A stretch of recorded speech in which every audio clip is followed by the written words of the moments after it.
My fellow bassists, welcome back. Imagine if you listened to a bass line you'd never heard before and 30 seconds later you could play it back. No tabs, no sheet music, just your ears. Most people think this is some kind of magic talent that you either have or you don't. It's not, and I'm going to prove it to you by showing you my exact 5-step process for learning any song you want by ear. I'm going to learn the bass line for Panic Station by Muse. I've heard it a few times, but I promise I've never played it in my life. I'm going to show you how I use my 5-step process to learn this song without any tabs or sheet music. First of all, let's have a listen to the bass line.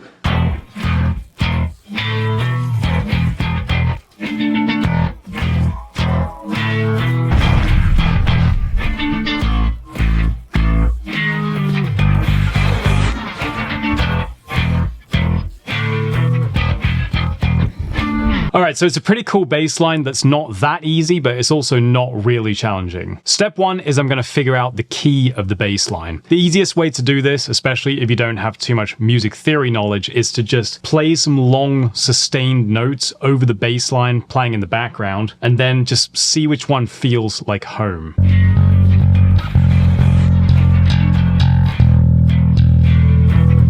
If you can play this note over the whole bass line and have it sound relatively at home, then you've found the root note of the song, which in this case is E. Now you just have to figure out if it's in E minor or E major. A good rule of thumb is that if it sounds dark or sad, then it's probably in a minor key, whereas if it sounds bright or happy, then it's probably in a major key. This song has a bit of a darker tone to it, so we can safely say that this song is in E minor. That means that most of the notes in this bass line will be taken from the E minor scale, which goes like this.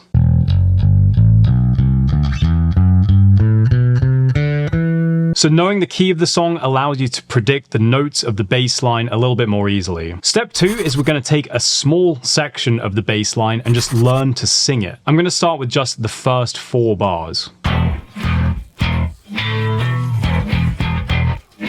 Ba ba ba, do do ba ba ba ba, do do do ba ba ba, do do ba ba ba ba.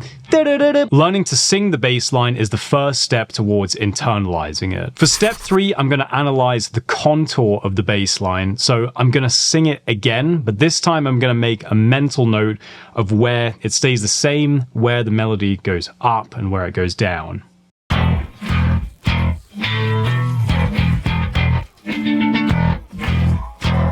Alright, so ba ba ba. That's just the same note 3 times. So it goes much higher there on those next 2 notes. Ba, ba, ba, doo, doo. And then it goes back down to the original 3 notes. Ba, ba, ba, ba. Alright, now that we've got a sense of the shape of the bass line, in step 4 we start figuring out the actual notes. We know now that the bass line is in E minor, and it's very common for bass lines to start with the root note of the song. The root note of E minor is of course E. Let's see if this song starts with E. Okay, yep, we've got 3 E notes there. The next thing we do is go up much higher and play 2 notes. The second note to me sounds like a higher E, so the first note is lower than that. I'm going to guess that it's a D because that's the next note below E in the E minor scale, so I think it might be this. So it'd be something like this with the first 3 notes. But those 2 notes don't sound as powerful to me as what Chris is playing on the record, if you have a listen. He could just be playing harder or using a different technique, but I think what he's actually doing is playing some chords there, and I'm going to guess that they're power chords because they don't sound particularly happy or sad, which means there's no minor or major third in those chords. Let's try playing regular power chords with those notes that we played earlier on top.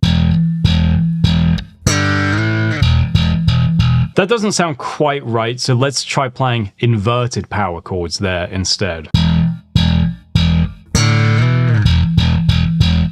That sounds better. Alright, let's listen to the next little bit now. Alright, so we've got 3 E's again. They're just played a little bit more quickly this time.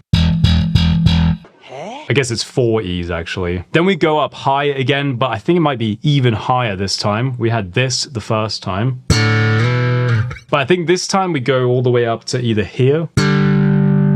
No! Maybe it's here? It sounds like an inverted power chord again. Let me have a listen. E would be so that's just a little bit lower than E, so I'm gonna guess that that's D, this high D up here. And I'm also gonna assume that it's probably an inverted power chord again. Let's have a listen. Yeah, that's the lower note, and I think he's strumming that because it sounds quite aggressive but also fast. So the whole second half of the bass line, I think, goes like this. So now that we've figured out the notes, in step 5, we just loop this little section that we've identified so that we can really memorize it and play it well.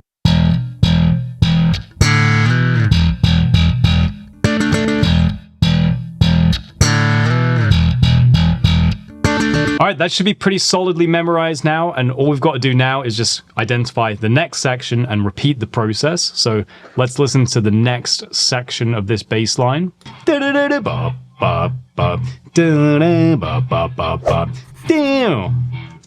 Alright, so I've learned to sing it. Now I'm going to analyze the contour. So that's 3 repeated notes, but not E. And then we jump up high. Da, da, and just do a little downward shift, which I do happen to know is a chromatically downward shifting note. Then we've got those 4 repeated notes again, but this time not E again. Ba, ba, ba, ba. Da, da, da, da. Sounds exactly like those strummed chords that we played earlier, so I think probably this.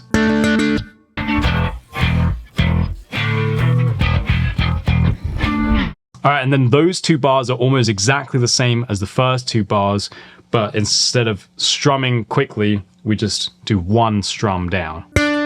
Okay, so now that I've learned to sing it and I've got the general contour of this section down, I just need to figure out the notes. So we start with those 3 repeated notes, but this time it's not E. And to me, it sounds like it's probably either B or A. That's a very common chord to go to, the either 5 or the 4 chord. And I'm going to guess that it's A.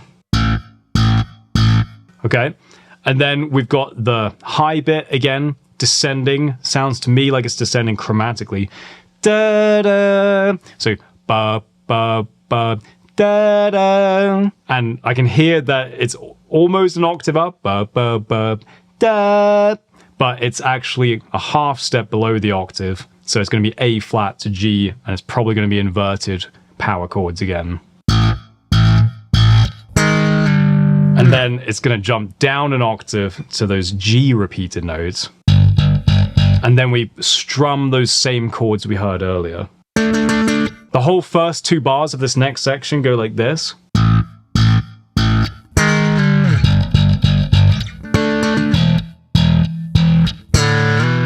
And then it just goes back to almost the exact same as the first 2 bars, but instead of strumming those high chords, we just play 1 chord.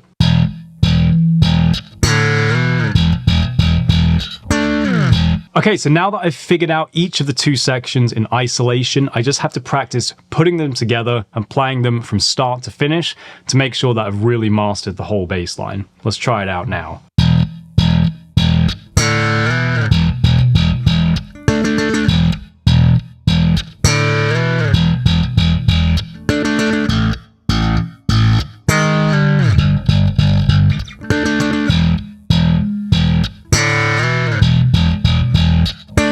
Let me just play it with the track to make sure I've got it.